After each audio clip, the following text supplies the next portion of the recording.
সুভাষটা দেব তাহলে সুভাষটা জিদ্দার পর দেখছেন এবং সুভাষটা জিদ্দার পথেই দেখে দেখে হাঁটছেন। Hi friends, welcome to my YouTube channel যারা নতুন হয়ে আছো চ্যানেলটি সাবস্ক্রাইব করে দিও। সুভাষটা দেবদা এখন সুভাষটা জিদ্দার পথ দেখছেন এবং পথেই হাঁটছেন। কেন বলছি সেটাই বলছি।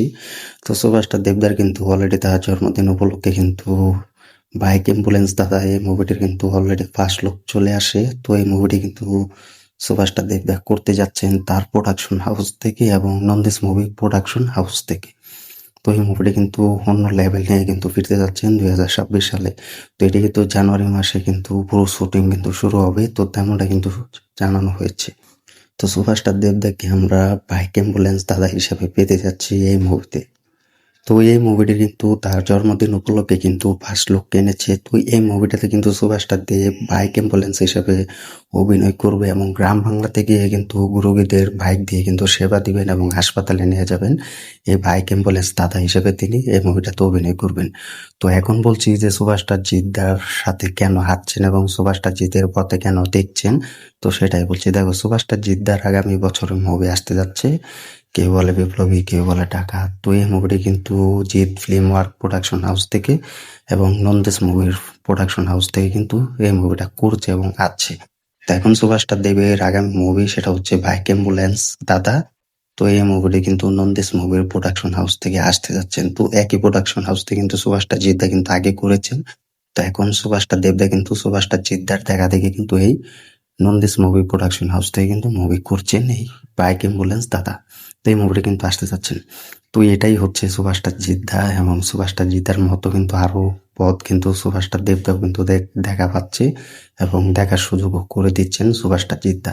তো এখন বাইক অ্যাম্বুলেন্স দাদার এটার কাহিনী হচ্ছে একজন কৃষক, তিনি চা বাগানে থাকেন এবং চা বাগানে চাকরি করেন, জব করেন।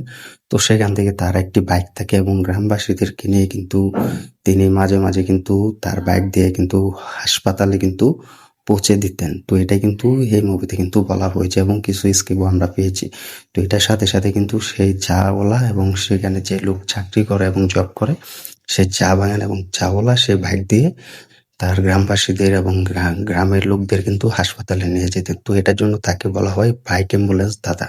তো এটার সাথে মিলিয়ে কিন্তু সুভাষটার দেবদাকে কিন্তু আমরা বাইক অ্যাম্বুলেন্স দাদা হিসেবে কিন্তু পেতে যাচ্ছে এই মুভিটা। তো ভাবতেই পারছো, ফ্যামিলি এন্টারটেনমেন্ট একটি মুভি। তো সুভাষটা দেবদা করবেন এবং সুভাষটা দেবদার জন্য এই মুভিটা কিন্তু বাছা হয়েছে। তো এই মুভিটার জন্য কিন্তু অনেক ভালো লাগলো। সুভাষটা দেবদার জন্য অনেক অভিনন্দন থাকবেন। তো Nandi's movie platform production house তো এই মুভিটাতে সাথে থাকছেন। অলরেডি কিন্তু ফার্স্ট লোকে তোমরা দেখতে পাবে, সেখানে কিন্তু নন্দিস মুভির প্রোডাকশন হাউসে কিন্তু লোকে দেওয়া আছে। তো এটাই হচ্ছে। তো সুভাষটা জিদ্দারও কিন্তু আগামী movie Nandi's movie platform production house থেকে আসছেন এবং সুভাষটা দেবদার কিন্তু এই বাইক অ্যাম্বুলেন্স দাদা এই মুভিটি কিন্তু নন্দির মুভি প্রোডাকশন হাউস থেকে আসছেন। তো যাই হোক, ব্যাপারটা ভালো লাগলো। নতুন নতুন প্রোডাকশন হাউস ভালো এগিয়ে যাচ্ছেন এবং নতুন নতুন কমার্শিয়াল এবং বড় বাজেটের মুভি নিয়ে তারা মুভি তৈরি করছেন। তো এই ব্যাপারটা ভালো লাগলো। তো কমেন্ট করে জানিয়ে দাও সুভাষটা দেবদার আগামী মুভি বাইক অ্যাম্বুলেন্স দাদা। তো এটার জন্য কি বলবে কমেন্ট করে জানিয়ে দাও এবং কতটা ভালো লাগতে পারে কমেন্ট করে জানিয়ে দাও।